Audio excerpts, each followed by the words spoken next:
I'm Christy from Cache Creek Meat Company. Together with my partner Brian, we have a small family farm just outside of Woodland, California, where we raise premium pastured poultry, quail, rabbit, and a little bit of lamb that we retail at various farmers markets and grocery stores in the Sacramento area. Since we're so interactive with our customers, we get a lot of questions about our chickens, what breeds they are, how they're raised, but the number one question that I get asked is how do you cut the chicken and how do you cook the chicken? So today I'd like to share with you a couple of different cutting methods for working with chicken. And I want to start out by saying that there is no wrong way to cut a chicken.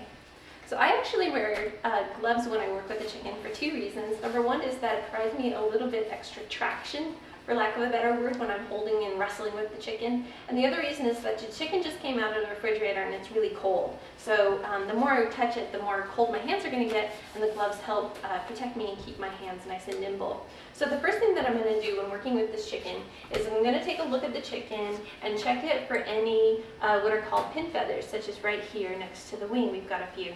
And you just pull those out between two fingers, usually your thumb and another finger, and just pull them right out. I had some earlier that I pulled out. Some people will also use a tweezers. That's another way of doing it. But more or less, you just start with the pin feathers.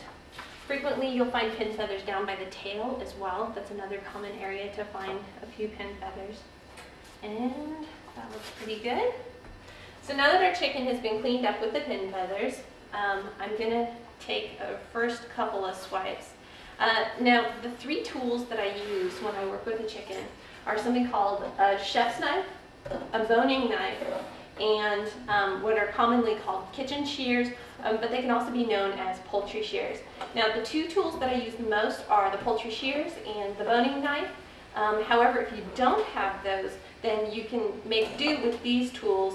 It just depends on how familiar you are with them will determine how successful you are. Okay, so my first two tools that I'm going to use are my boning knife. And the first thing I'm going to do is start with the chicken with the legs towards me. And you can either hold it by the legs or hold it by one leg, or you can not hold it at all. It's totally up to you. I hold it by a leg because it gives me a little better marking point. I'm going to take my boning knife. Now with a boning knife, it's not built for sawing, it's built for swiping. Just kind of a smooth gliding motion using your wrist. So I'm going to take a couple of swipes right down the breastbone like this. I'm just going to cut into my skin a little bit. And the reason that I'm doing this is because I'm going to come along after that with my poultry shears. And if I had a little head start with my boning knife, then it makes it a little bit easier. So you see there, we have a little bit extra fat and sinews and ligaments touching that, and I'm just going to swipe those right off. And by the end of this, you're going to have just a little pile of kind of nothing. You can give them to the dog like we do, or throw them out. There's no right or wrong answer for what to do with those, but you don't really need them for cooking. So if you want to, you can just cut them off. Okay, so I started with the legs away from me, and I swiped down to the breastbone like that. I'm going to take another few more hits. There we go. That looks a little better. Now I'm going to flip my bird around and start with my legs towards me. And now my path is to cut down this cartilage breastbone. Some people will remove the breastbone, some people leave it in. I like to leave it in for two reasons. Well, actually for three. Number one is that you can always remove the breastbone after you've cut it. It's very simple. The second reason that I leave it in is because if I'm barbecuing or I'm doing a recipe that requires a lot of turning, if I leave the breastbone on a bone and breast, it holds the meat together a little better. Another reason I like to leave it in is it adds a little extra flavor. So those are the three reasons why I leave the breastbone in. But if you prefer to remove it, go for it. Next thing I'm going to do is start with my cutting. Now, I didn't cut down my breastbone perfectly with my boning knife, so it's going to be kind of an off-kilter, and I'll end up with one breast that's slightly bigger than the other, but I'm not really worried about it. If you do, great. Again, if anybody tells you you're doing it wrong, just look at them and tell them it's the new way to do it. They'll never know the difference. So the next thing I'm going to do is I'm going to continue with cutting using my poultry shears. And what I do is I cut the skin between the fat and the torso section of the chicken, just like this. So that gives me a little extra leverage when I'm working with my bird. And the reason that I do this first is because I already have the chicken up here, and the less that I have to turn it around and work with it, the better off I'll be. So I'm cutting it here now instead of later because I'm already here. So I might as well do it. Okay, so we made our incision there, and we gave our legs a little bit of leverage. Now we're opening up the chicken, and we're going to take a look at the evisceration jobs. And what I'm looking for is to make sure that the ribs are showing, make sure that there's no lungs left, making sure that there's no little bit of liver left or anything like that. If there is, it's not a big deal.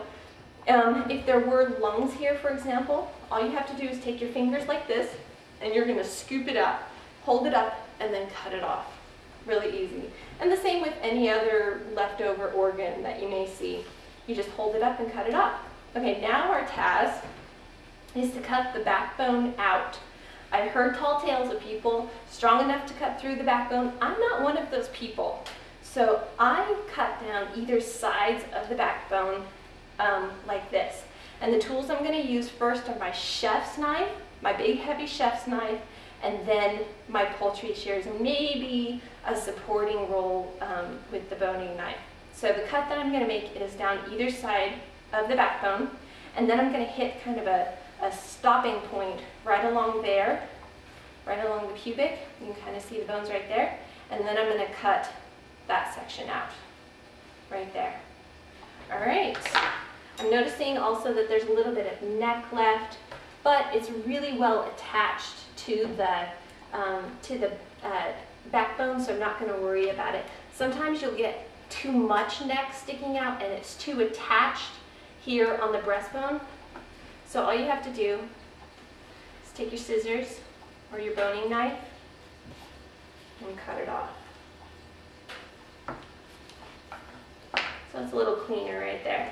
Okay, now I'm going to take my big heavy chef's knife, and like Julia Child says, you wham, wham! No, just kidding. You're actually just going to push down until you hear some nice bone cracks. And what I'm doing is I'm more or less warming up the bones, the bone cutting line, so that it's easier for me when I get to my poultry shears. Okay, and I like to use this big heavy knife, this heavy gauge knife, because it just helps me get started in through here with these heavier bones. Now I'm going to flip my chicken around, just like that. So now that I've turned my chicken around and I use my big heavy knife to kind of extract the little top right there, it's going to be easier for me to hang on to it and begin to cut with my poultry shears. One thing I want to note again is you notice how this is the breastbone that I was talking about right here. And I've literally just sheared it in half. And you see how the breast is hanging on to that breastbone. And this is why I leave the breastbone in, is so that it has something extra to sort of anchor it. Okay, so going back to the backbone, I'm going to take my poultry shears, cut along the line that my big heavy knife made.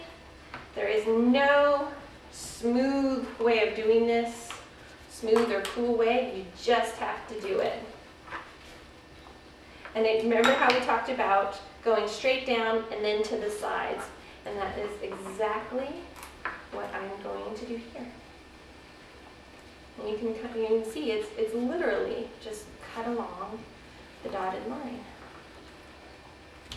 And I can tell that my shears have been cutting so much chicken, I need to start thinking about sharpening them.